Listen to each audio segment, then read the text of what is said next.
सद्भिरेव सहासीत सद्भिः कुर्वीत संगतिम सद्भिर्विवादम मैत्रीम च ना सद्भिः किंचिदाचरेत। नमस्कार सभी लोगों को। शब्द अलंकार की चर्चा चल रही है। यमक अलंकार, यमक अलंकार के अनेक भेद हैं, तो अब उसकी चर्चा हो रही है कि वैसे उसके 11 भेद हैं।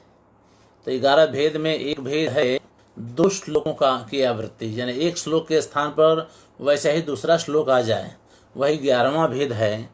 तो उसमें भागावृत्ति तो नहीं होती है, तो उसके भेद नहीं होते हैं, लेकिन दूसरे जो भेद हैं उनमें भागावृत्ति होती है। तो अगर 2 भाग करते हैं तो 10 के 20 हो जाएंगे, 3 भाग करते हैं तो 30 हो जाएंगे, और 4 भाग करते हैं तो 40 हो जाएंगे। वही कह रहे हैं कि द्विधा विभक्ते पादे प्रथमादि पादादि भागः पूर्ववत द्वितीयादि पादादि भागेषु अंतभागो अंतभागेषु इति 20 भेदाः।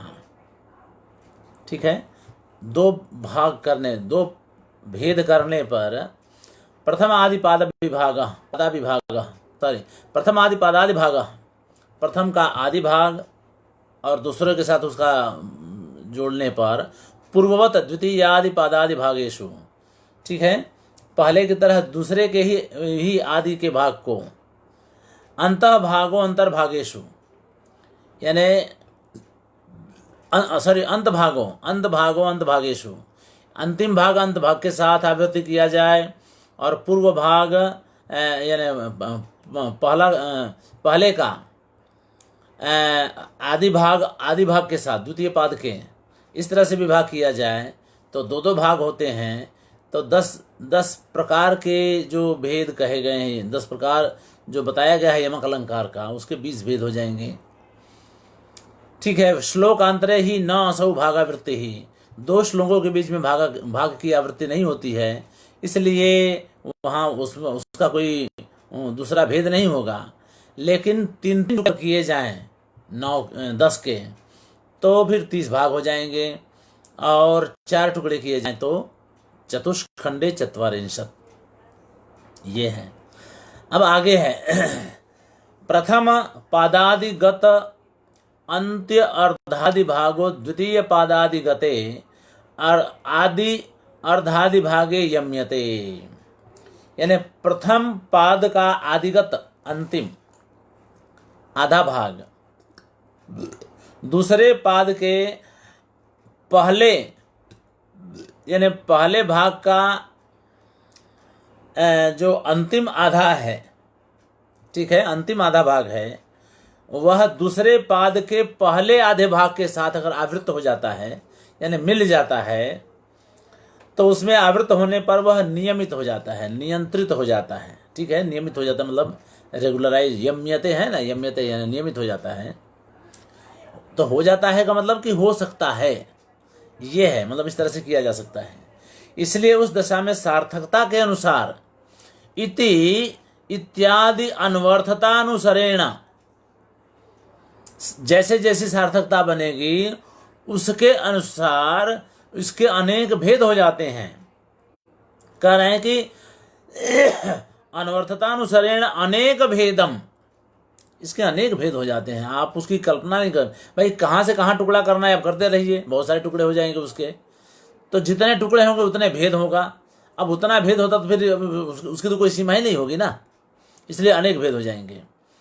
तो इस तरह से उस दशा में सार्थकता के अनुसार अंतादि नामक यमक प्रथम पाद का आदि भाग मतलब आदि आधा भाग यदि द्वितीय के अंतिम आधे भाग के स्थान पर आवृत होता है तो वह आद्यंतिकम, ठीक है, आद्यंतिकम हो जाएगा।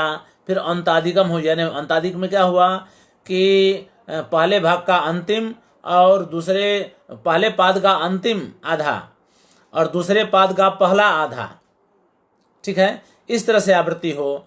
या फिर पहले पाद का पहला आधा दूसरे पाद का अंतिम आधे के साथ आवृत हो तो अंतादिकम पहले बना और बाद में आद्यंतिकम दूसरा बन गया, और फिर उनका समुच्चय किया गया। तो इस तरह से भी समुच्चय करने पर भी अनेक भाग हो जाएंगे। मध्यादिकम और आदि मध्यम, ठीक है। मध्यादिकम यानी पहले पाद का मध्य और दूसरे पाद का मध्य, ठीक है। मध्यादिकम आदि मध्यम, ठीक है। तो दूसरे पाद का आदि मध्य और पहले पाद का मध्यादिक, इस तरह से भी ये हो गया। और अंत मध्य मध्यांतिकम तेषाम समुच्चय, फिर उसका समुच्चय। तथा तस्मिन् एव पादे, और उसी तरह से उसी पाद में आद्यादि भागा नाम मध्यादि भागेषु अनियते स्थाने, उसी तरह से उसी में आद्य यानी पहले भाग को मध्य आदि भाग यानी पहला भाग मध्य का भाग अंतिम भाग, इस तरह से नियंत्रित करते करते करते उसमें अनियतता आ जाएगी, अनियत हो जाएगा, यानी उसकी कोई सीमा ही नहीं होगी, ठीक है। अनियते च स्थाने, अनियत स्थान पर, भाई कोई फिक्स ही ना हो, कहीं पर भी उसको रिपीट कर दीजिए, कहीं पर भी उसकी आवृत्ति हो जाए, अनियते स्थाने। इस तरह से आवृत्ति करने पर प्रभूततम भेदम, बहुत सारे भेद हो जाएंगे, उसकी कोई सीमा नहीं होगी, ठीक है। तो तब होगा क्या, अगर ऐसा करेंगे तो तब क्या होगा, तो कह रहे हैं कि तद एतत् काव्यांतर गडू भूतम, तो फिर ये काव्य के अंदर वो गांठ जैसा हो जाता है। आप जानते हैं जब हम गन्ना चूसते हैं तो गन्ना चूसते गन्ने की गांठ होती है, पोर, उसको पोर बोलते हैं, पर्व, संस्कृत में उसको पर्व कहते हैं। तो जैसे जैसे पर्व आता है वो गांठ का काम करता है। जब आप गन्ना चूसते हैं तो जहाँ वो गांठ आती है उस गांठ में वो रस नहीं होता है, वो मिठास नहीं होती है, तो वो एक तरह से विघ्नकारी सा लगता है। गन्ना जब चूसेंगे तो जहाँ वो गांठ आएगी, पोर आएगा, वो पोर वाला भाग थोड़ा ठीक नहीं लगता है, बच्चे तो उसको पसंद ही नहीं करते हैं, तो दुकानों पर तो उसको काट के निकाल दिया जाता है, तब बेचते हैं लोग। आजकल तो बड़ा अच्छा सिस्टम हो गया है, लेकिन हम लोग भी सीधे सीधे गन्ना जब चूसते हैं तो वो पोर वाले भाग को चूसना कम ही पसंद करते हैं या फिर फेंक देते हैं, ऐसा है। तो वही कहते हैं कि काव्य के अंतर्गत वो गांठ की तरह लगेगा। तो जैसे गांठ विघ्नकारी होता है, वैसे काव्य में रसास्वादन में ये जो यमक हैं, इतने सारे भेद जो बनाए जाएंगे, ये सारे भेद काव्य की रसानुभूति में बाधक यानी गांठ की तरह खटकेंगे, बाधक होंगे, ठीक नहीं लगेगा, ठीक है। तो इस तरह से इति न अस्य भेद लक्षणम कृतम, आचार्य ने इसीलिए इनके भेदों का लक्षण नहीं बताया है, ठीक है, इनके भेदों का लक्षण नहीं बताया है। इसलिए अब क्या कर रहे हैं फिर आगे, तो कह रहे हैं दिंग मात्रम उदाहरियते, एक नमूने के लिए, दिंग मात्र दिशा निर्देश करने के लिए कुछ उदाहरण दे रहे हैं, ठीक है। तो जब कुछ उदाहरण दे रहे हैं तो अब देखिए, पहला उदाहरण दे रहे हैं। पहला उदाहरण है संदंश यमक का। संदंश यमक था ना पहला ही, तो कह रहे हैं आप देखिए, जिसमें अब संदंश यमक में क्या होता है कि पहले पादावृत्ति में प्रथम पाद के स्थान पर आवृत्त होने पर संदंश नामक यमक का उदाहरण देते हैं। यह श्लोक रुद्रट के काव्यालंकार में आया हुआ है, ठीक है। तो अब देखिए, सन्नारी भरणो मायम आराध्य विदुशेखरम, सन्नारी भरणो मायम भरणो मायस ततस्त्वं पृथ्वीं जय, राजा की स्तुति है। सन्नारी यानी अच्छी स्त्री, यानी सती स्त्री, सती स्त्रियों का भरण करने वाली, भरणा, उमा, उमा है ना, उमा, तो सती स्त्रियों का भरण करने वाली उमा के अय, उमाय यानी उमा के अय यानी उमा के पास जाने वाले कौन हो गए, शंकर। तो सती स्त्रियों का भरण करने वाली पार्वती के साथ रहने वाले, उनके पास जाने वाले मतलब उनके साथ रहने वाले, विधुशेखरम, विधु यानी चंद्रमा, चंद्रमा जिसके शिखर पर हैं, चंद्रमा जिसके माथे पर हैं, ऐसे शिव को आराध्य, आराधना करके, ठीक है। यानी सती स्त्रियों का भरण करने वाली उमा के पति, उमा के साथ रहने वाले विदुशेखर यानी शंकर की आराधना करके सन्नारी भरणो अमायः, ठीक है, कह रहे हैं कि सन्न अरि भरण, ठीक है, हाँ, सन्न अरि इभ रणः, इस तरह से पदच्छेद करना है। सन्न यानी विनष्ट, जो विषाद युक्त हो गए हैं यानी नष्ट हो गए हैं, मर गए हैं, ऐसे सन्न, बाद में अरि यानी शत्रुओं के, इभ यानी हाथियों को, ठीक है, हाथियों को, रणः यानी रणभूमि तक ले जाने वाले, ठीक है। तो जिन्होंने रणभूमि में शत्रुओं के हाथियों को मार दिया है, ऐसे, और अमायः, देखिए अब यहां पर अमाय हो गया, यानी माया रहित, छल कपट रहित, अमायः त्वम, माया रहित आप, ततः पृथ्वीं जय, आप अब इस पृथ्वी को जीत लीजिए, ये हमारा आशीर्वाद है, कवि कह रहा है ये हमारा आशीर्वाद है। तो अब आप देखिए पहले पाद, पहला और दूसरा और तीसरा और चौथा, तो पहला पाद तीसरे के साथ मिल रहा है, ठीक है ना। तो पहला पाद जो है तीसरे के साथ उसकी आवृत्ति हो रही है, तो अब देख लीजिए कि ये संदंश नामक यमक अलंकार हो गया। दोनों के अर्थ में अंतर है, ध्यान रखिए। जब शब्द की आवृत्ति होती है, वर्ण की आवृत्ति होती है, तो दोनों अर्थ अगर सार्थक हैं तो दोनों के अर्थ में भिन्नता होना आवश्यक है। यमक की व्याख्या को, यमक के लक्षण को न भूलें, ठीक है। तो वहाँ पर देखिए सत नारी भरण है, यानी सती स्त्रियों का भरण करने वाली, और यहाँ पर सन्न अरि और इभ, अर्थ बदल गया। तो इस तरह से यहाँ पर भले एक समान शब्द हैं, शब्द की आवृत्ति भले हो रही है, लेकिन अर्थ की आवृत्ति नहीं हो रही है, अर्थ में भेद है। इसीलिए यहाँ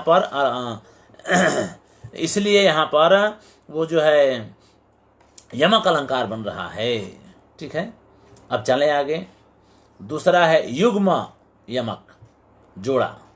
अब देखिए आगे, यानी पहला और दूसरा एक समान हो, पहले की आवृत्ति दूसरे में ही आवृत हो जाए, पहले पाद दूसरे पाद में आवृत हो जाए। अब देखिए उसी तरह से तीसरा चौथे में आवृत हो जाए तो युग्म हो गया।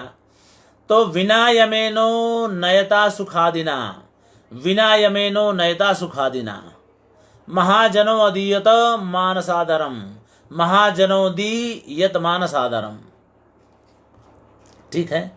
यानी पहले को दूसरे में आवृत किया गया और तीसरे को चौथे में आवृत कर दिया गया, लेकिन जब आप अर्थ करेंगे तो चौंक जाएंगे, क्योंकि दोनों अगर सार्थक हैं तो सार्थक होने पर दोनों में अर्थ की भिन्नता का होना आवश्यक है, ठीक है। अब आप देखिए कैसे, विनायमेनो, वीना, अब वीना में ऐसे तो विना यानी एक अव्यय हो गया, यानी बिना यानी रहित, बिना का दूसरा अर्थ भी है। वी यानी पक्षी, ठीक है, और ना यानी पुरुष, यानी पक्षी पुरुष, ठीक है, पक्षी पुरुष। और पक्षी पुरुष कौन होता है? तो हंस को ये पक्षी पुरुष कहा जाता है, वीना, ठीक है।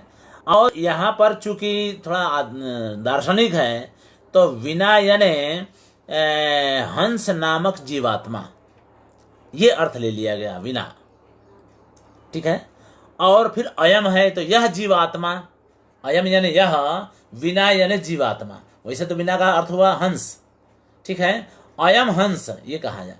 अब वी में क्या हुआ? वी यानी पक्षी और ना यानी नृ शब्द है, पुरुष का वाचक, नृ, ना नरौ नरः, ठीक है, नरम नरौ नृन, नृ नृभ्याम नृभिः, नृ नृभ्याम नृभ्यः, नुः नृभ्याम नृभ्यः, नुः नरोः नृणाम, नरि नरोः नृषु, हे नः, हे नरौ हे नरः, इस तरह से।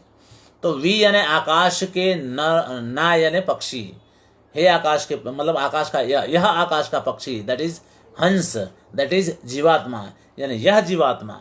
अब हो गया क्लियर। अब चलें आगे। यह जो है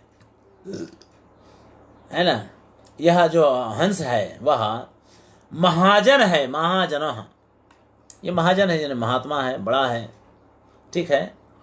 और महाजनोदी भी है, ठीक है ना, महाजनोदी।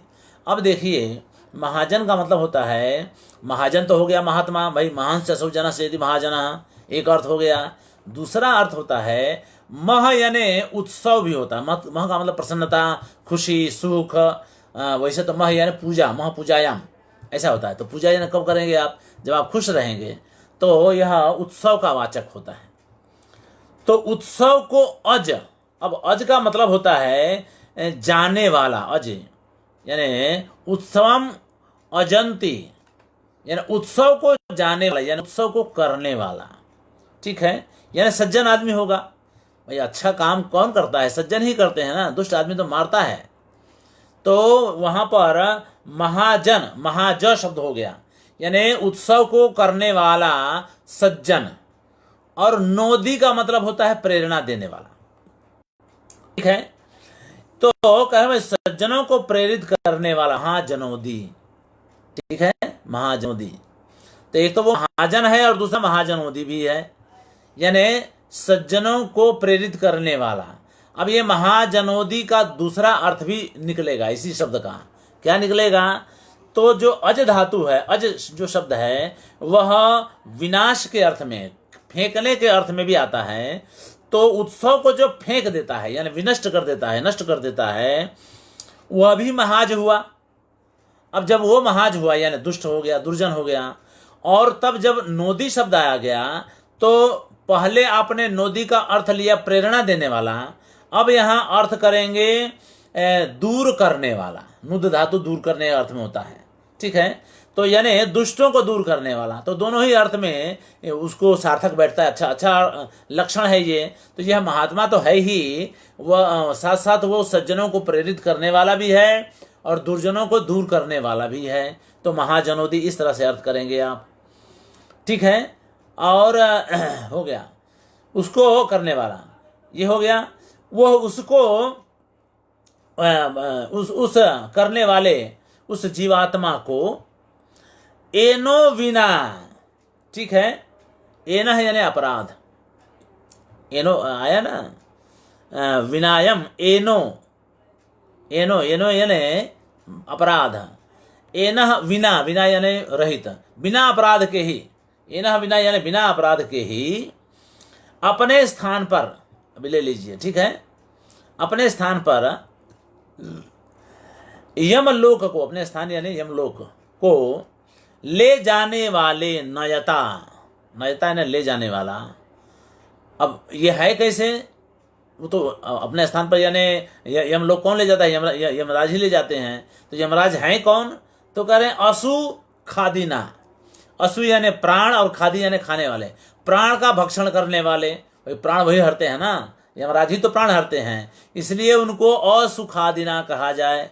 यानी असु और खादिना, असु यानी प्राण को खाने वाले, यानी ले जाने वाले और प्राण का भक्षण करने वाले यम के द्वारा, यमेना, ठीक है, यम यम यम के द्वारा। और यम एक और यम की विशेषता है, कह रहे हैं कि सुखादिना उनयता, ठीक है, यानी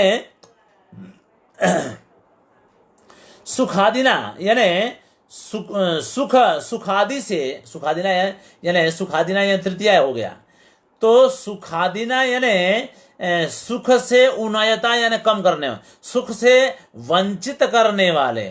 जब आदमी को मार डालते हैं तो वह आदमी तो जीने से वंचित हो गया, जीने से वंचित हो गया तो वो खुद भी सुख से वंचित हो गया, क्योंकि जीवन ही सबसे बड़ा सुखदायी होता है।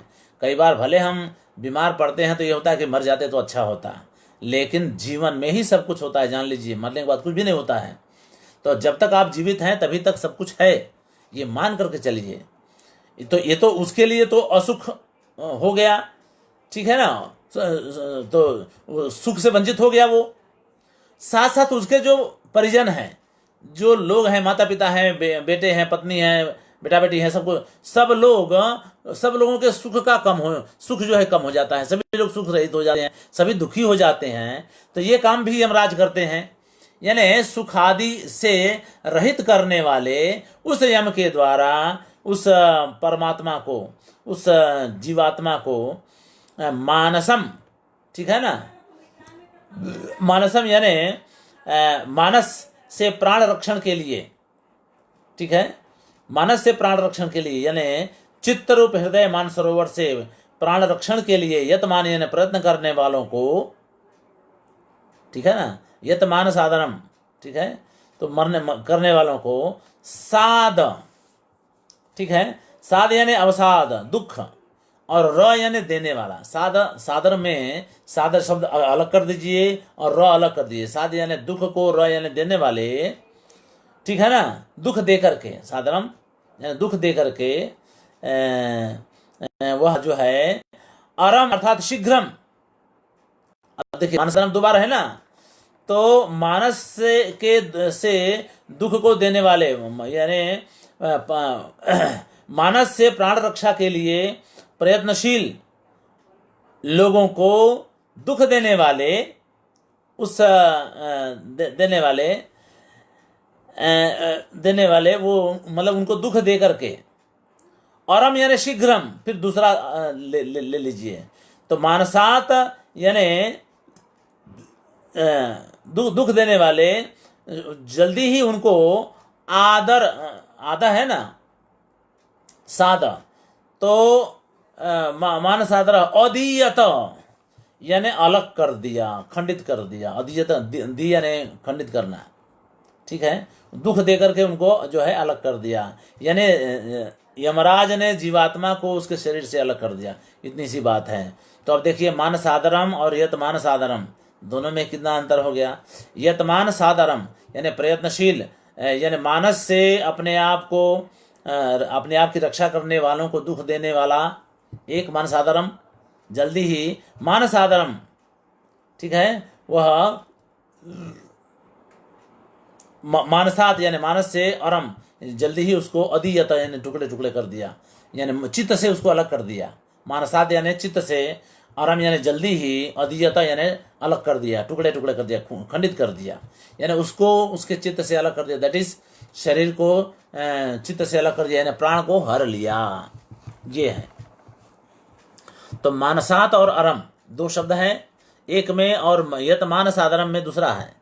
यतमान में प्रयत्न करने वाले को सात यानी दुख, और मानसादा यानी ठीक है, सॉरी, यतमान प्रयत्न करने वाले को सात यानी दुख, और रम यानी देने वाले।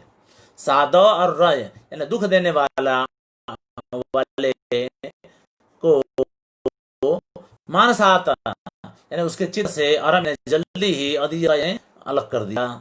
इस तरह से ये काम यमराज ने किया। तो यमराज ने क्या आप दे लीजिए, तो पहले को दूसरे में आवृत किया, तीसरे को चौथे में आवृत कर दिया। ये थोड़ा कठिन है, तो आपको फिर से उसको पढ़ना पड़ेगा, आराम से मूल टेक्स्ट पढ़ करके जानना पड़ेगा। हमने यही अर्थ है इसका, और हमने आपको ये बता दिया। तो आप देखिए यमक अलंकार इसलिए है कि सब जगह भिन्न भिन्न अर्थ है, आवृत्ति होने पर भी अर्थ की भिन्नता है दोनों ही में, तो इसलिए। और ये युग में यमक अलंकार है, ये भी स्पष्ट हो गया। अब महायमक, महायमक में जो उन्होंने 11वां कहा था ना, श्लोकावृत्ति, संपूर्ण श्लोकावृत्ति कहा था ना, श्लोकांतरे ही नासो भागवृत्ति, यानी श्लोक की आवृत्ति। अब देख लीजिए, तो सत्वारंभरतो अवश्यम बलम विततारमम सर्वदा रणमानयशीद अवानलसम अस्थितः, ठीक है।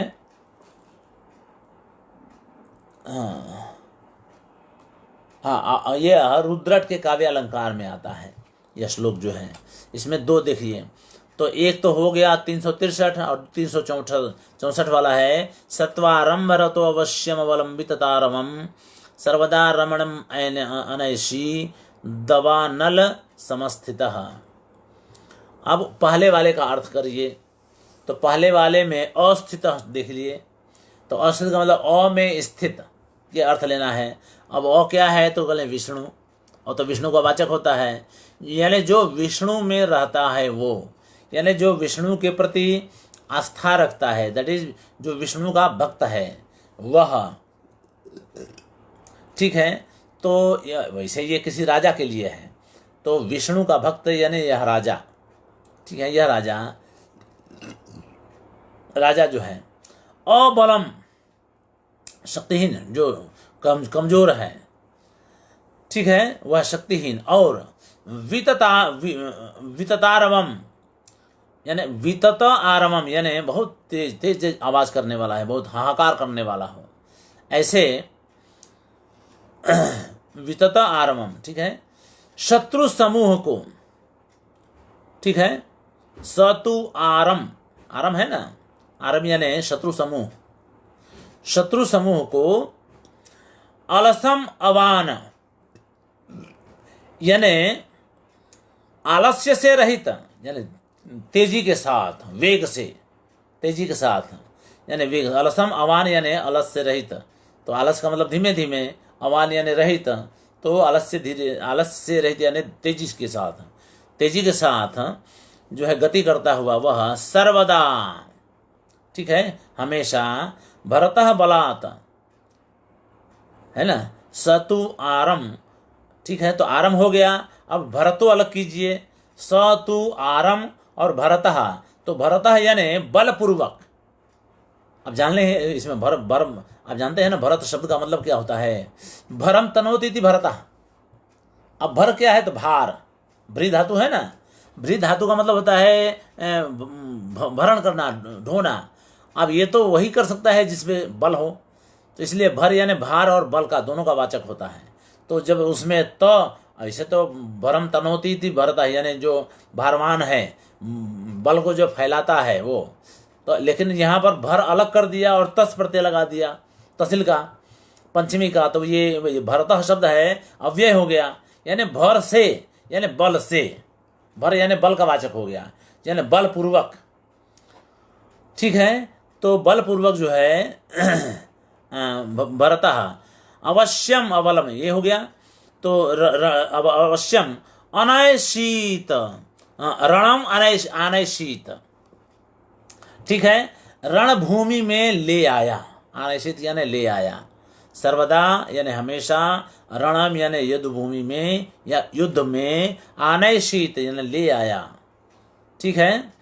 अवान अलसम, ये तो हो ही गया है ना, अवान अलसम, और अस्थित यह राजा, स अस्थित, विष्णु भक्त यह राजा जो है आरम यानी शत्रु समूह को बलपूर्वक, निश्चित रूप से, अबलम जो कमजोर थे ऐसे, और जो हाहाकार कर रहे थे, चिल्ला रहे थे, ऐसे उस शत्रु समूह को बलपूर्वक रणभूमि में ले आया, ये अर्थ हुआ, ठीक है। तो राजा परक अर्थ तो हो ही गया ये, ठीक है। अब देखिए आगे, उसी तरह का सत्वारंभ रतो अवश्यम अवश्यम अवलंबित तारवम सर्वदा रणमानयशी दवानल समस्थितः, ठीक है। अब दूसरा अर्थ देखिए, रिपीट कर दिया, श्लोक तो एक ही है लेकिन एक साथ रिपीट किया है, तो श्लोक का रिपीटेशन दूसरी बार, तो तब क्या होगा, सारे शब्द वही हैं, पूरा श्लोक, यहाँ पर इसको खंडन नहीं किया जा सकता है, तो पूरा श्लोक वही है लेकिन अर्थ अलग हो जाएगा, इसीलिए इसको महायमक कहा जाता है, ठीक है, महायमक। तो कह रहे हैं सत्व आरंभ रता, अब यहां देखिए, वहां पर स तु आरम और भरतः, ये हो गया, वो अर्थ था, उस तरह से विश्लेषण किया गया था, पदच्छेद, स तु आरम और भरतः, ये था। यहां पर आएगा सत्व आरंभ और रतः, अर्थ हो गया ना, अलग हो जाएगा, यानी सत्व गुण से, सात्विक रूप से, व्यापार यानी कार्य करने में, आरंभ यानी कार्य करने में, व्यापार करने में, रत यानी लीन रहने वाला, ठीक है, सात्विक कार्य करने वाला, कुल मिला के ये अर्थ है उसका। वहां पर क्या है, आरंभ यानी शत्रु समूह को बलपूर्वक ले जाने वाला, ठीक है ना, बलपूर्वक, फिर आगे अर्थ कर लिया, आरम और भरतः, ठीक है ना, और तू यहाँ अव्यय, सौ के बाद तू, फिर आरम, यानी तू और आरम और भरतः, ये तू आरम और भरतः तीन शब्द थे, यहाँ पर सत्व आरंभ और रत, यहाँ पे भी तीन शब्द हैं लेकिन अलग अलग, पदच्छेद अलग अलग किया गया। तो वही कह रहे हैं कि सात्विक व्यापारों में लीन रहने वाला, सात्विक कार्यों में लीन रहने वाला अवश्यम अवलंबित तारवम, निश्चित रूप से, ठीक है, निश्चित रूप से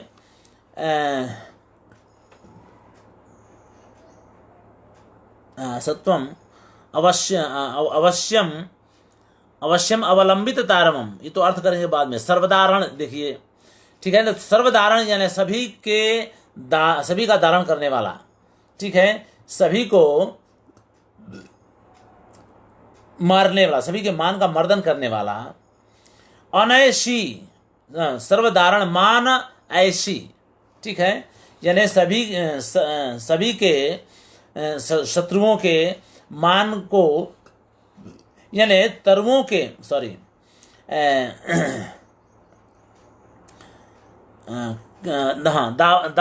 दावानल समर्थ, दावानल की तरह वह राजा के समान स्थित, समय स्थित, यानी दावानल के समान स्थित वह राजा जो है मान और सम्मान को चाहने वाले सभी को क्या है कि सर्वधारण मान ऐसी ही है। तो फिर सर्वधारण और मान और ऐसी यानी इच्छुक, ठीक है, मान यानी मान के, और सर्वधारण यानी सम्मान के इच्छुक सभी, फिर शत्रुओं के लिए दावानल के समान स्थित हुआ राजा अवलंबित तारवम, यानी तरुओं का सहारा लेने वाले, यानी वनों में रहने वाले, ठीक है, यानी वनों में भटकने वाले।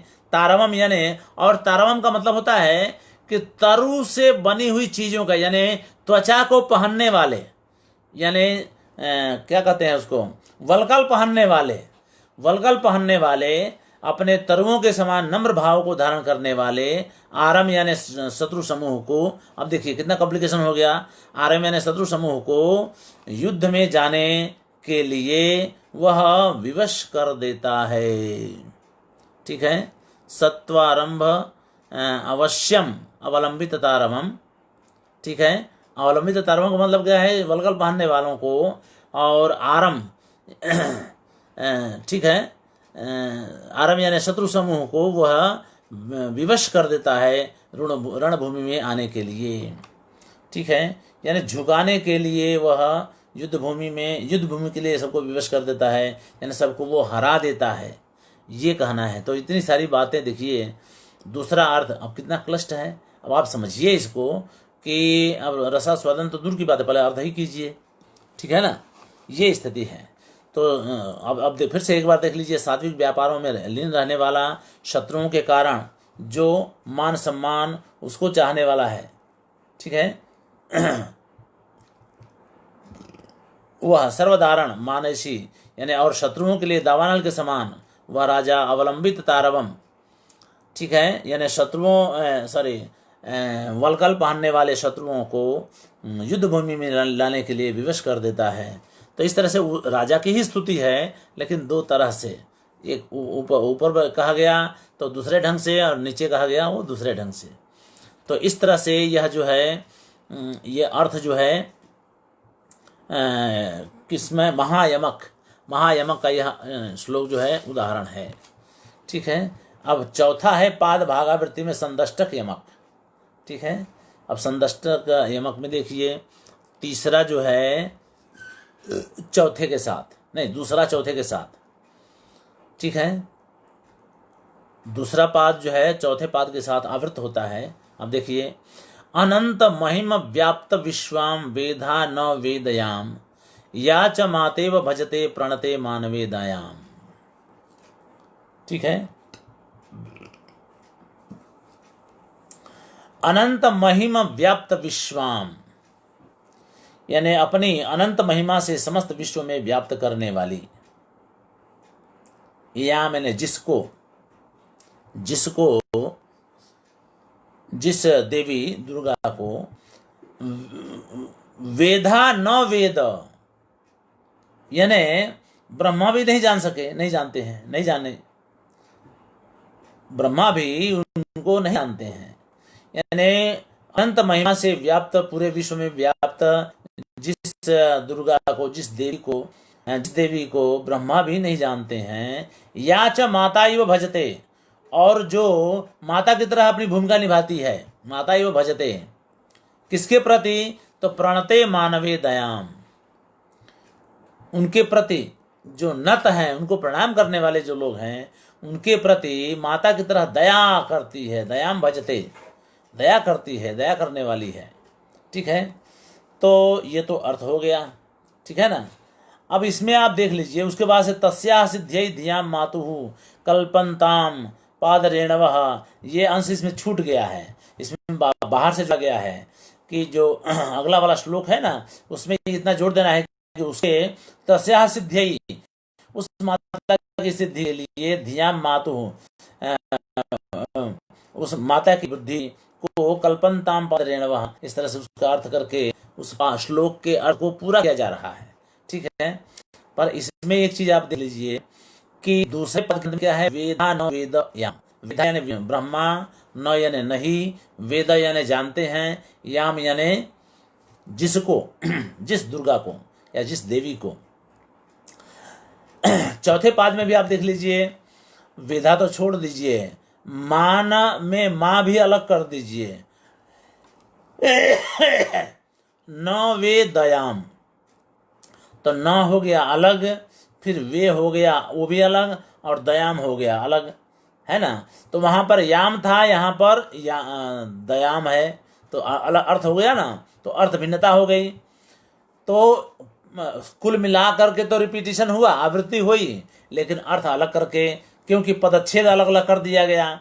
वहां पर वेधा न वेद याम ये किया गया, और यहाँ पर मान में न को अलग कर दीजिए, म को अलग कर दीजिए, तो न, नवे और दयाम दो शब्द बना दिया गया। यानी मानवे में, मानवे का अंग है नवे, और दयाम को अलग कर दिया गया। तो इस तरह से वो अर्थ भेद, अच्छा इसको अलग कर दीजिए, नवे दयाम कर दीजिए, तो नवे दयाम का कोई अर्थ नहीं निकलेगा, तो अर्थ नहीं निकलेगा, इसलिए संदष्ट हो गया। ठीक है, तो इसलिए यह जो है संदष्ट नामक यमक अलंकार हुआ, जिसमें एक सार्थक है और दूसरा निरर्थक है। ठीक है, वो ध्यान रखिएगा। दोनों का सार्थक होने पर अर्थ का भेद होना जरूरी है, लेकिन दोनों अगर दोनों में से एक सार्थक है और दूसरा निरर्थक है, तब अर्थ भेद की नौबत ही नहीं आती है। तो ये उस तरह का उदाहरण बनता है। चले आगे। हाँ, अब ये 4 हो गया। और आद्यांतिक यमक। ठीक है, आद्यांत, देखिए एक नमूने के ही रूप में इसको ले रहे हैं। ठीक है ना, तो नमूने के रूप में ले, इसलिए इतने सारे उन्होंने उदाहरण दिए, सबका उदाहरण नहीं देने वाले हैं, क्योंकि 11 तो उदाहरण उन्होंने कहा ही था। ठीक है ना, 11 तो उदाहरण उन्होंने बताया, लेकिन वो 8 ही बता रहे हैं, 8 ही उदाहरण देने वाले हैं, जिसमें से 4 हो गया और 4 और बाकी है। ठीक है, 4 हो गया और 4 और बाकी है। अब आद्यांतिक में क्या होता है, तो कह रहे हैं कि अगला उदाहरण, एक ही पाद की भागावृत्ति में आदि भाग का अंतिम भाग, यानी पहले पाद का अंतिम भाग के स्थान पर आद्यंतिक नाम, और दूसरे पाद का अंतिम भाग।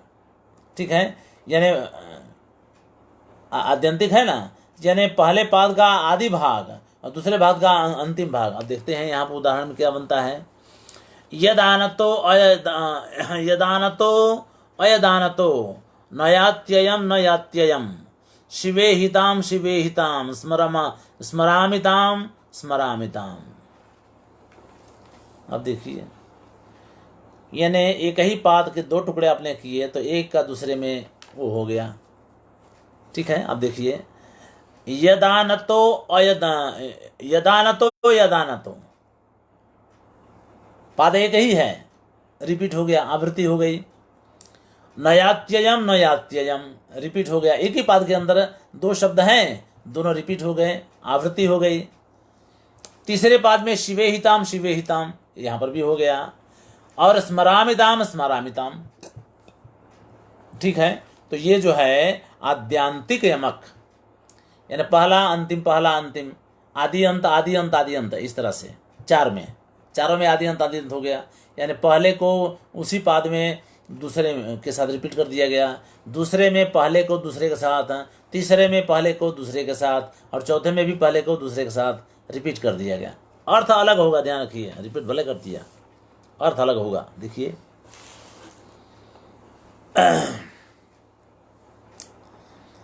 यद आनतः, यह है ना यद आनतः,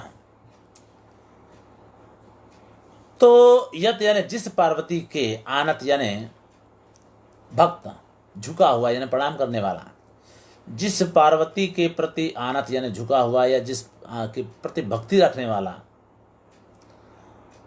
ठीक है। अयदानतो, ठीक है, भक्त जन वह हमेशा सदाचार मार्ग का, नयात्ययम न यात्ययम, जो सदाचार मार्ग का, नय नय नय यानी सदाचार, नीति, नय यानी नीति, नय का अत्यय नहीं करता है, यानी नय के अत्यय को नहीं जाता है, यानी नय का उल्लंघन नहीं करता है,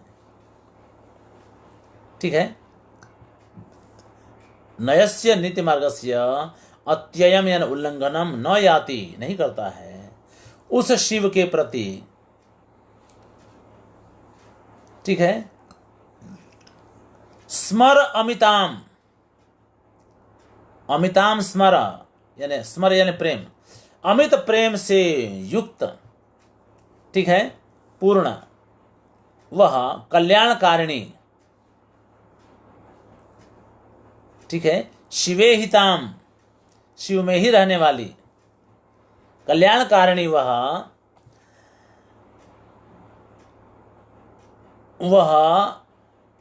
अयलाम, अयलाम है ना, अय शुभावः विदेह दानतः, अयदानतः लिखा है ना, अय, देखिए दूसरा शब्द था अयदानतः, यानी अयदानतः का मतलब कि विवाह विधि के द्वारा शिवेन, ठीक है,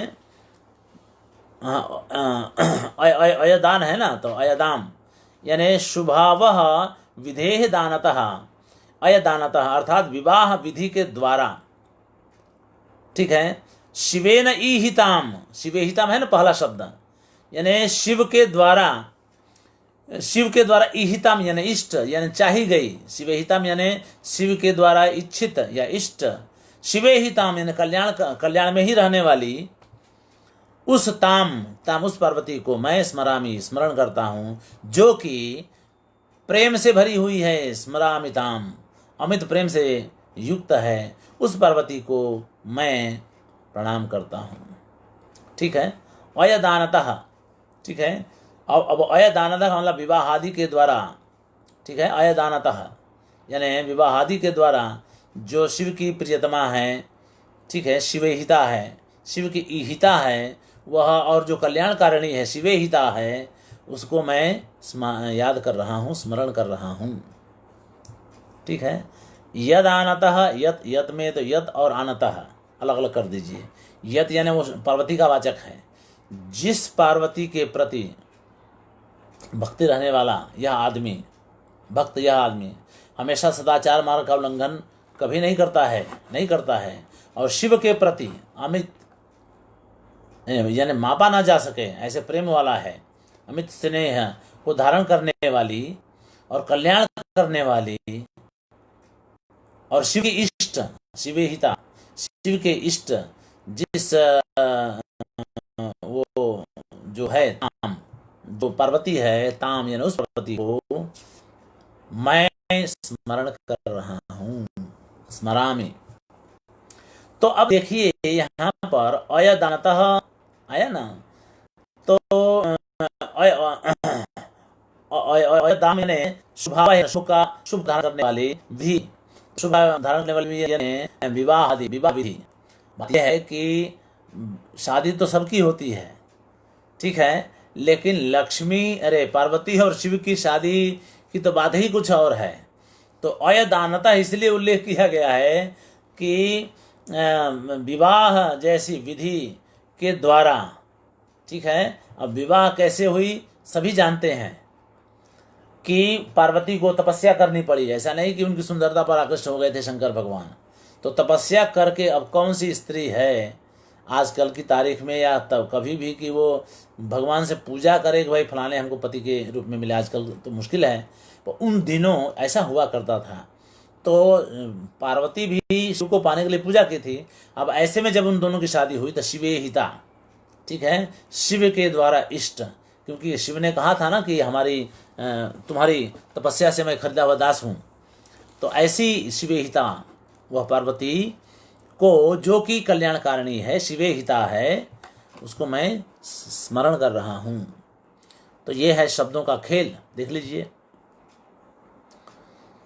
तो ये हो गया पांचवा। अब छठा है केवल उत्तरार्ध में समुच्चय, ठीक है। तो उत्तरार्ध में समुच्चय देखिए, सरस्वती प्रसादम में स्थितिम चित्त सरस्वती, सरस्वती कुरुक्षेत्र, कुरुक्षेत्र सरस्वती, देख लीजिए, ठीक है।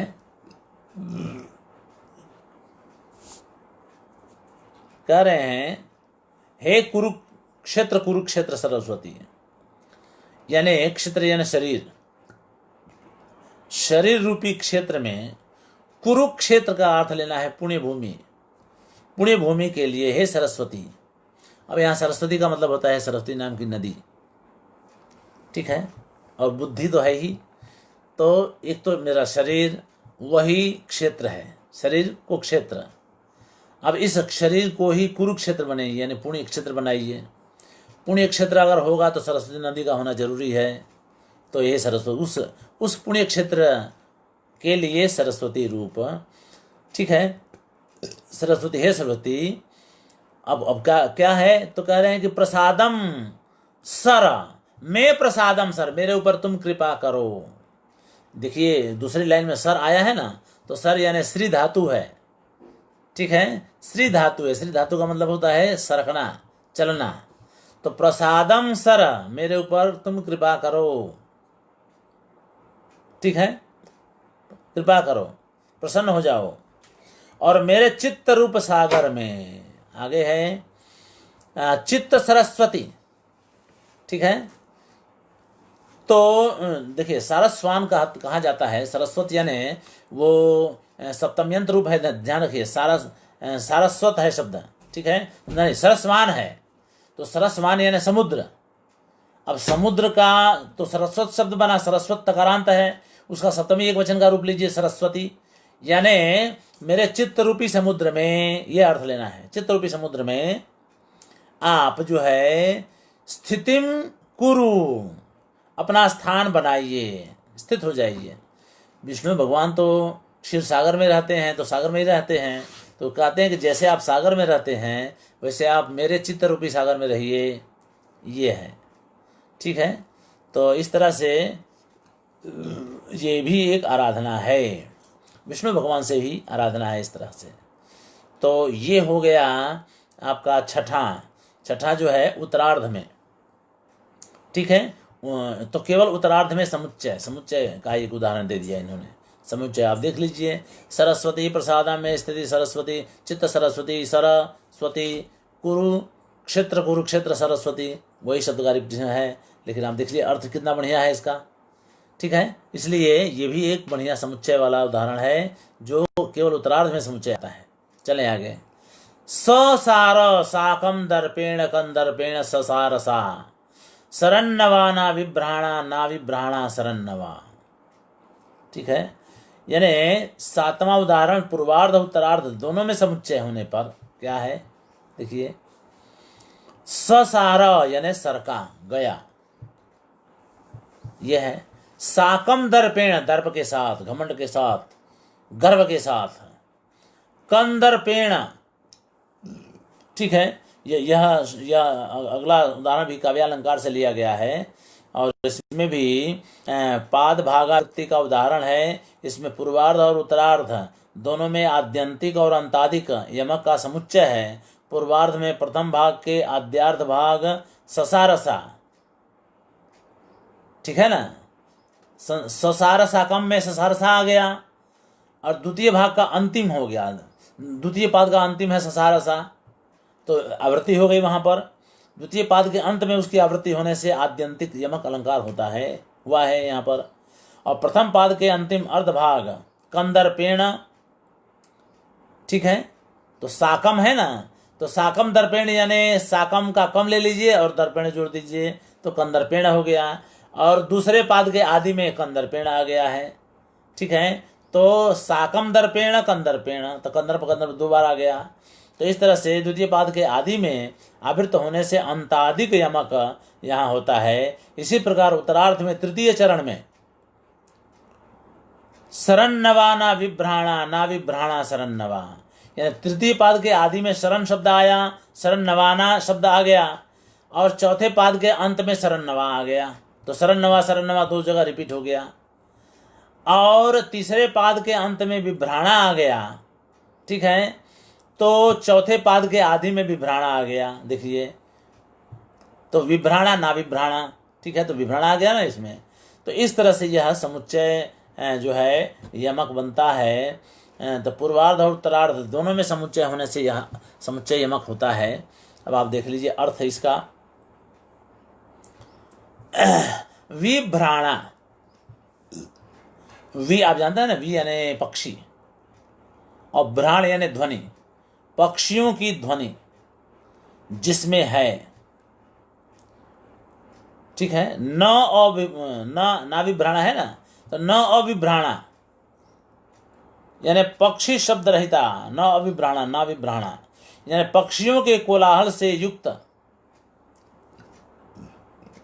ठीक है, विभ्राणा है ना, पक्षियों के कोलाहल से युक्त। अब देखिए क्या क्या कर रहे हैं, विभ्राणा यानी पक्षी शब्द युक्ता, न विभ्राणा इति अविभ्राणा, न विभ्राणा अविभ्राणा, पक्षी शब्द रहता, न अविभ्राणा। अब देखिए विभ्राणा यानी पक्षी, पक्षियों का समूह, अविभ्राणा यानी पक्षियों का समूह न हो वो, और उसको फिर निश्चित, आप जानते हैं ना, 2 नेगेटिव मेक्स 1 पॉजिटिव, 2 बार नाना कर दीजिए तो हाँ हो गया वो, यानी पक्षियों के समूह के ध्वनि से युक्त, यानी पक्षियों के कोलाहल से युक्त, ये हो गया ना विभ्राणा का मतलब होता है युक्त, विभ्राणा ना विभ्राणा यानी पक्षियों के कोलाहल से युक्त, ये अर्थ लेना है।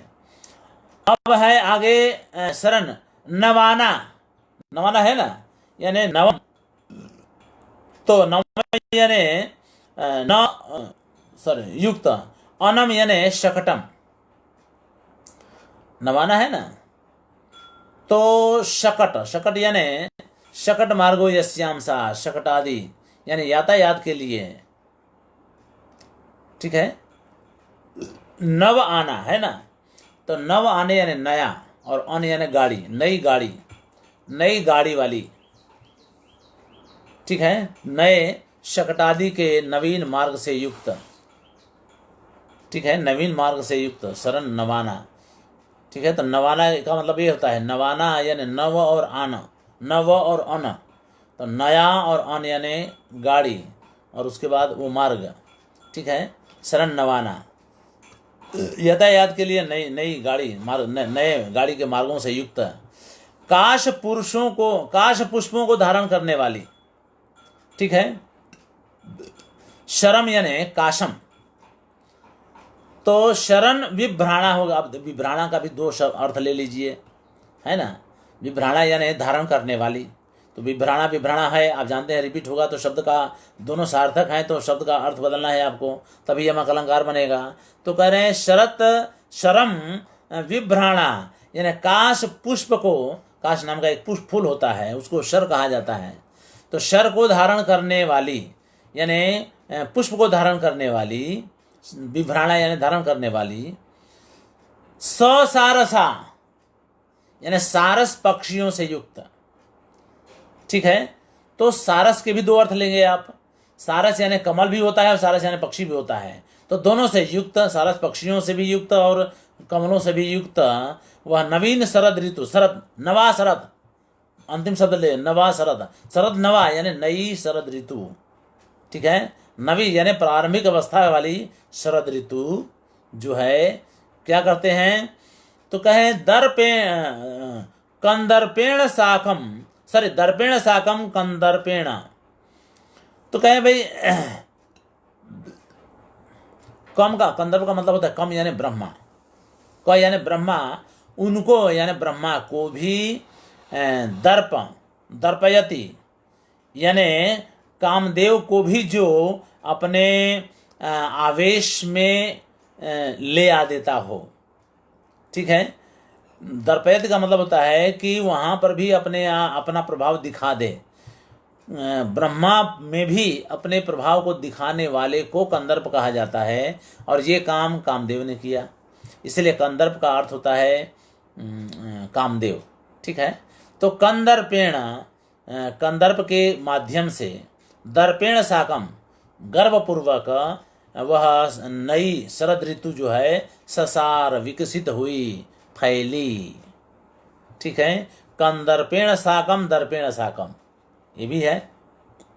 तो साकम दर्पेण कंदर्पेण यानी कामदेव के साथ नवी शरद ऋतु जो है ससार यानी फैली, विकसित हुई, विकास हुआ उसका।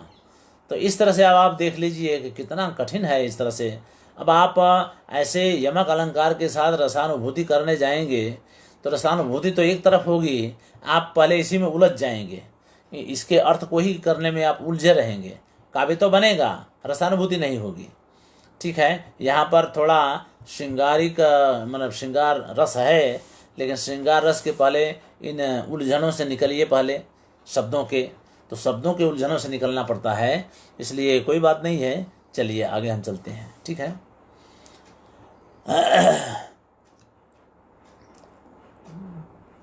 आगे है 7 हो गया। अब अनियत पाद भागावृत्ति यमक, अनियत पागावृत्ति, भाई कहीं निश्चित ना हो, कहीं पर भी किसी की भी आवृत्ति हो जाती हो, ऐसा। तो मधुपराजि पराजित मानिनी जन मनः सुमनः सुरभि श्रियम अभृत वारित वारिज विप्लवम स्फुटित ताम्र ताम्र तत आम्र वणम जगत। ठीक है,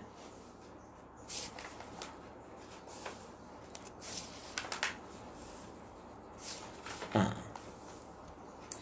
कह रहे हैं कि मधुप यानी मधु पिबती थी, मधुप भमरे भौरे, भौरों के द्वारा पराजित की हुई मानिनी जनमनः सुमनः, जनमनः यानी माननीयों के धैर्य को पराजित करने वाले यानी च्युत करने वाले, सुमनः सुरभि यानी पुष्पों की सुगंध से युक्त, सुगंध वाला यह जगत, ये जगत का वाचक है। सुरभि यानी उसमें कोई प्रत्यय नहीं है, लेकिन वो होता है ना मधुमधुनी मधुनी, उसमें सुप्रत्यय का लुप्त हो जाता है इकारांत उकारांत में। तो सुरभि सुगंध से युक्त, बाद में कमलों के विनाश से रहित, वारित वारिज विप्लवम यानी वारिज यानी कमल, कमल के विप्लव यानी विनाश को हटाने वाले, दूर करने वाले, उससे रहित, जिसमें कमलों का विनाश नहीं होता हो, ऐसे उस ऐसा वह जगत। फिर बाद में स्फुटित ताम्र तत आम्रवणम, स्फुटित यानी खिले हुए, ताम्र यानी लाल, लाल पत्तों वाले, विस्तीर्ण यानी तत यानी फैले हुए, तत यानी फैले, तन धातु है ना, तो उसका कर्मणीभूत कितन तत हुआ, यानी फैले हुए, आम्रवनम आम्रवन वाले, आम्रवन वाला वह जगत जो है श्रियम अभृत शोभा को धारण किया। ठीक है, श्रियम अभृत यानी शोभा को धारण किया, इस तरह से अर्थ लेना है। आप देखिए कहीं पर भी मधुप राजी पराजित, तो राजी राजी आ गया तो हो गया ना, मधु पराजी दोबारा आ गया। कहीं पर मतलब एटरंडम, कहीं कुछ निश्चित ही ना हो। उसी तरह से मानिनी जन मन सुमन सुरभि, तो सुनम सुरभि श्रियम अभृत वारित वारिज, तो वारित में वारी आ गया, वारिजा आ गया, फिर विप्लव स्फुटित तत, स्फुटित ताम्र, तो तत यहाँ हो गया, फिर आगे भी तत आ गया। इस तरह से बिना किसी निश्चित स्थिति के कहीं पर भी आवृत्ति हो जाती है, उसको अनियत पाद भागावृत्ति यमक कहा जाता है। यह उसी का उदाहरण है। अब आप देख लीजिए, ठीक है ना। तो एवं वैचित्र्य सहस्रई ही, इस तरह की हजारों विचित्रता, ठीक है, के कारण स्थितम अन्यत, यह जो है यमक अलंकार जो है स्थित है, इसलिए अन्यत उन्नेयम, सारे उदाहरणों को अब इसी तरह से आप कर करके अपने मन से भी कुछ काम कीजिए। सारे उदाहरण मम्मटाचार्य ही दें ये कोई जरूरी नहीं है, ठीक है ना। वो ये कहना चाहते हैं स्थितम अन्यत उन्नेयम, दूसरे उदाहरणों को भी आप स्वयं ढूंढ लें, जान लें या बना लें, जो भी करें। तो इस तरह से यहाँ पर वो अपना ये काम बंद करते हैं, यमक अलंकार का प्रकरण यहाँ बंद कर रहे हैं। तो मेरे ख्याल से यमक अलंकार हमारा भी पूरा हो गया, समय भी पूरा हो गया। तो अब यहाँ पर हम बंद करते हैं। धन्यवाद।